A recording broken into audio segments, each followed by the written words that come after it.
Então nós já começamos a falar, né, sobre a armadura de Deus, mas pensando antes na introdução.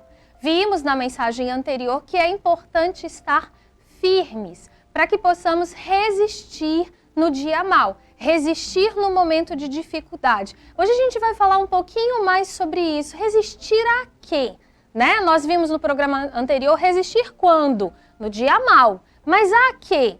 Paulo diz na sua carta aos Efésios, capítulo 6, versículo finalzinho do 11, eu vou ler o 11 inteiro e o 12. Diz assim: revestivos de toda a armadura de Deus, para que possais estar firmes contra as astutas ciladas do diabo.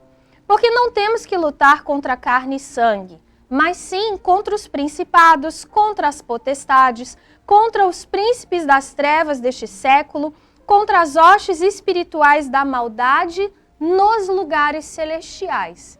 Perceba, parece óbvio, mas não é. E é importante que a gente reforce isso aqui.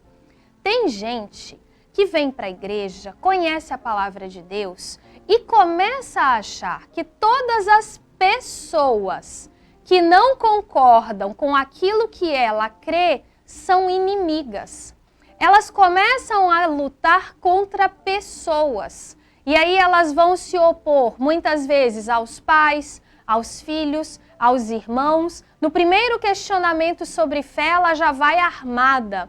Muito comum também é a mulher enxergar o marido como um problema, o marido como um opositor, e ela começa a viver lutando contra o marido. Porque ele não confessa a mesma fé, porque ele não crê não confessa a mesma verdade, porque ele não crê nas mesmas coisas, e aí ela começa a lutar contra a pessoa do marido.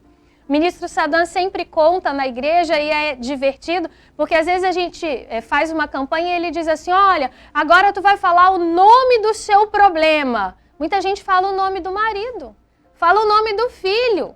Como se o problema fosse o marido. O problema não é o marido, o problema não é o filho. O problema é a vida que eles estão levando. Óbvio, você tem um marido que é viciado no álcool, é um problema o vício, mas o marido não é.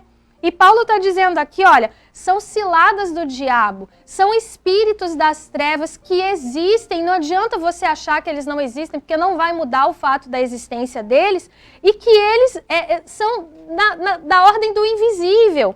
Diz assim, nos lugares celestiais.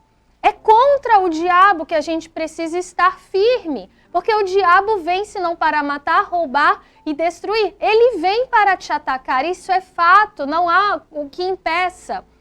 Mas há uma verdade que precisa ser lembrada. E hoje eu quero lhe lembrar dela.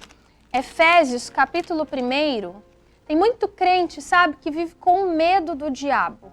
Porque sabe da característica maldosa do diabo, destruidora dele, e aí o crente começa a ter medo do diabo, a se esconder, né? Fala de diabo, ele já fica arrepiado. Você precisa lembrar que o diabo é um inimigo derrotado. Repare a correlação que tem entre esse versículo 12, você tem que estar firme contra os principados, potestades, príncipes das trevas deste século, hostes espirituais da maldade. E o que diz Efésios capítulo 1, versículo 21 e 22, Paulo está falando de Jesus. Ele diz assim: acima de todo o principado e poder e potestade e domínio, e de todo nome que se nomeia, não só neste século, mas também no vindouro. E sujeitou todas as coisas a seus pés, e sobre todas as coisas o constituiu como cabeça da igreja.